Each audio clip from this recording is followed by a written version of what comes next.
You know, when a game has a DLC campaign, I usually expect it to be on par, if not better than the base game. I enjoyed the base game of Far Cry 5 a lot. I thought it made a good number of changes to make their gameplay a lot more fun and a lot less grindy, and it made me look forward to the DLC. And then I played Lost on Mars.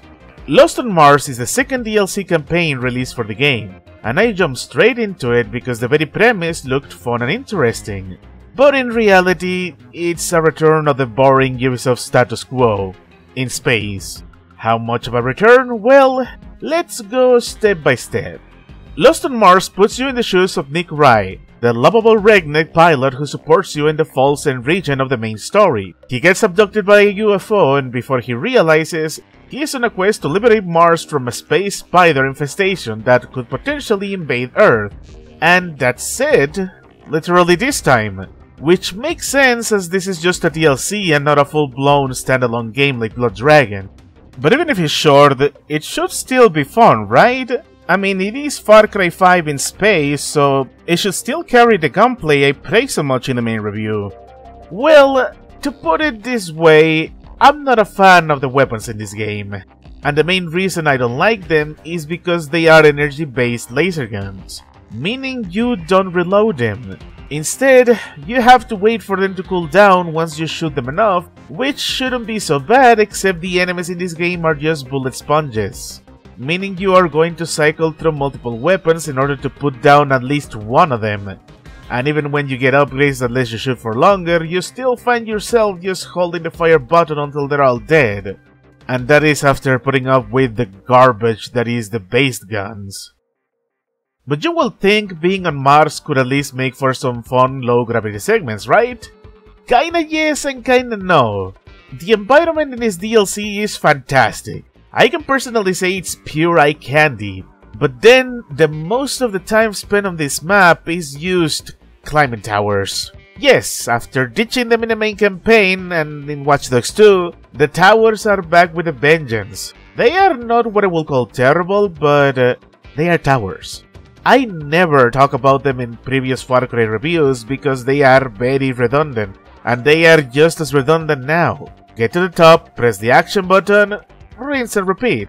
Not all of the points of interest in this game are towers, of course, but they all still devolve into make it to the area, solve a series of obstacles, and then press the button to capture the place. But this DLC can't be all bad, right? Even a small open world has to have a variety of activities, right?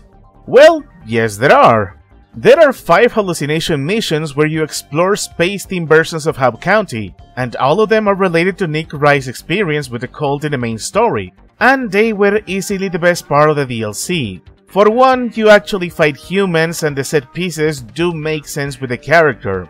It honestly makes me wish this DLC was more about Nick fighting a space version of the cult, instead of the grindy exploration and the bullet spongy bosses. But at least what I got here was nice, if only it wasn't limited to just 5 missions. As for the other activities, when you are not capturing outposts or climbing towers, you are going to be hunting down Spider Queens. They are just like the other spiders, only bigger, and they are absolute bullet sponges, as if the others were not bullet spongy enough. They can mess up your jetpack, poison you, and even kill you if you are not careful. And that is on top of having swarms of other bullet spongy spiders attacking alongside her. And then you have to repeat the process 15 times.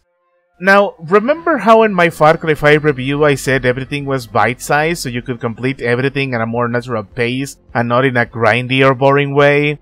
Well, the long tedious checklist is back.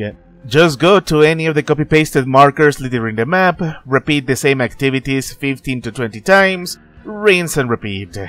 This really wouldn't be a problem and I wouldn't be complaining about it so much if the checklist was at least bite-sized.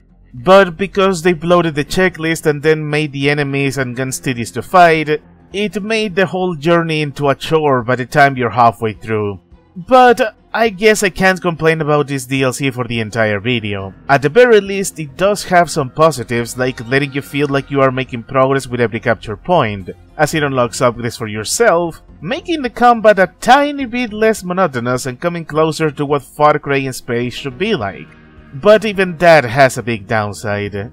There is no New Game Plus for this DLC. Once you finish everything there is to do and do the final mission, that's it. You only get prompted to start a new game from scratch, so by the time you finally get all the upgrades you need and feel like you're having a bit more fun, you only got about an hour or so to enjoy those upgrades before the credits roll and you lose them forever. It's bizarre, really. I thought the main campaign had gotten so many things right, but then this DLC comes along and does so many things wrong. Not even what little story is there is safe. I usually don't mention the story in my reviews because I don't like to give out spoilers and I'd rather let you, the players, decide for yourselves how good or bad the story is. But I think this time it's worth discussing. The game tries and fails to be like Blood Dragon. The entire story of Lost on Mars can be summed up as a lame joke with an even worse punchline. And it all comes down to one character, Herc, or as the game calls him in the DLC, Brobot. He's essentially a redneck claptrap, except not funny.